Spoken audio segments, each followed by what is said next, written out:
नमस्कार साथियों, मैं जितेंद्र माली। साथियों, आज पूरे देश में करवा चौथ का व्रत पूरे हर्षोल्लास के साथ मनाया गया। सुहागिनों द्वारा पूरे देश में महिलाओं ने करवा चौथ का व्रत कर अपने पति की लंबी आयु और अखंड सुहागन की कामना के लिए करवा चौथ का व्रत किया। पूरे दिन भर महिलाओं ने निर्जला उपवास करके रात में संपूर्ण महिलाओं द्वारा संपूर्ण सुहागन का श्रृंगार कर करवा चौथ की पूजा अर्चना कर कथा सुनाकर तत्पश्चात चांद देकर अपने पति की आरती उतारकर अपने पति द्वारा जल से उपवास छोड़ा गया। वहीं आपको बता दें कि हिंदू कैलेंडर के अनुसार करवा चौथ का त्योहार कार्तिक कृष्ण पक्ष की चतुर्थी तिथि को पड़ता है। इस साल ये तिथि 20 अक्टूबर की सुबह 6:46 से लग चुकी थी और इसकी समाप्ति 21 अक्टूबर की सुबह 4:16 पर होगी। करवा चौथ व्रत की शुरुआत सुबह सरगी के साथ होती है। ये सरगी सूर्योदय से पहले ली जाती है। महिलाएं शुभ मुहूर्त में सरगी खाकर अपना व्रत शुरू करती हैं, फिर पूरे दिन निर्जला व्रत रखती हैं और शाम में चांद को देखकर अपना व्रत पूरा करती हैं। बता दें कि करवा चौथ व्रत सूर्योदय से लेकर रात में चांद निकलने तक रखा जाता है। करवा चौथ की पूजा का शुभ मुहूर्त शाम 5:46 से 7:02 तक रहा, जबकि व्रत का समय 6:25 सुबह 6:25 से शाम को 7:54 तक रहा। करवा चौथ पर चांद निकलने का समय 7:54 का रहा। करवा चौथ की थाली में चांद को अर्घ्य देने के लिए तांबे का लोटा, फल फूल, सुहाग से जुड़ा सामान, करवा माता की फोटो, सिंक, करवा छलनी, आटे का दिया, जल, मिठाई, रोली, चंदन, कुमकुम, अक्षत, सिंदूर की पूजा सामग्री में करवा माता की तस्वीर, छलनी, कुमकुम, रोली, चंदन, फूल, कलश भर जल, करवा चौथ व्रत की कथा, हल्दी, चावल, मिठाई, अक्षत, पान, मिट्टी का करवा यानी कलश, दही, देसी घी, कच्चा दूध, मौली, शक्कर, शहद, नारियल इत्यादि करवा चौथ की पूजा सामग्री में रखा जाता है। करवा चौथ व्रत महिलाएं पति की लंबी आयु के लिए रखती हैं। इस व्रत में करवा माता, भगवान शिव, माता पार्वती और कार्तिकेय भगवान के साथ साथ गणेश जी की पूजा की जाती है। महिलाएं अपने व्रत को चंद्रमा के दर्शन करने के बाद खोलती है। ये एक बेहद ही कठोर व्रत माना जाता है, क्योंकि इस दिन अन्न और जल कुछ भी ग्रहण नहीं किया जाता। कई जगह पर इस व्रत को करक चतुर्थी के नाम से भी जाना जाता है। करवा चौथ की शाम को महिलाएं श्रृंगार करके एकत्रित होती हैं और फिर फेरी की रस्म करती है।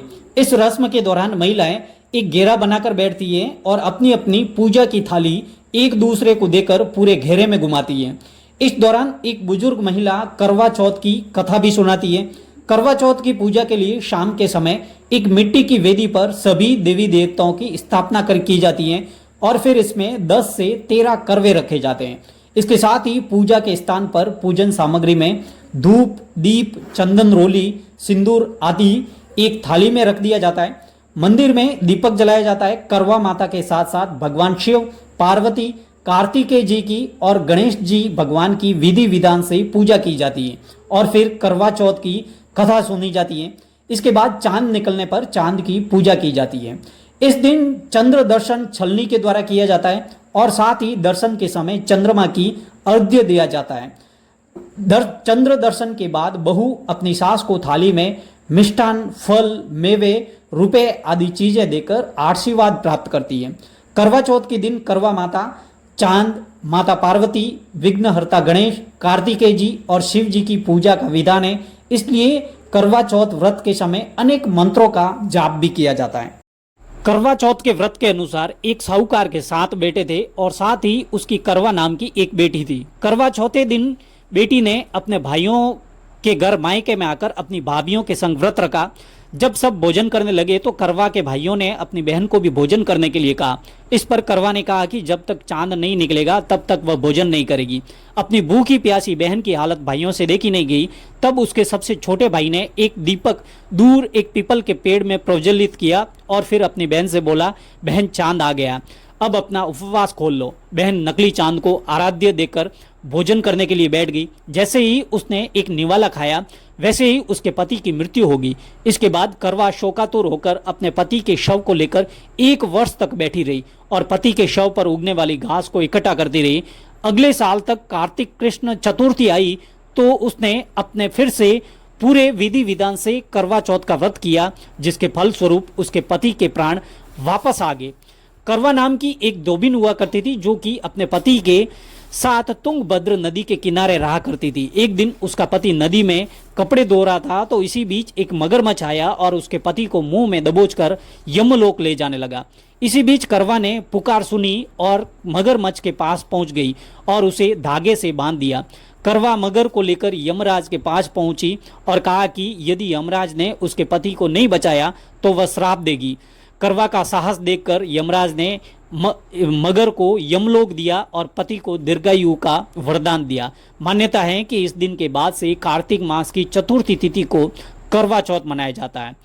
वहीं आज सिवाना में भी महिलाओं ने श्रृंगार करके अपने पति की दीर्घायु की कामना के लिए निर्जला करवा चौथ का उपवास कर पूरे दिन भूखी रहकर अपने पति की लंबी आयु की कामना के लिए पूरे दिन व्रत रखा और शाम होते ही करवा चौथ की कथा सुनने के बाद चांद का दीदार करने के बाद अपने पति के हाथों निर्जला उपवास छोड़ा।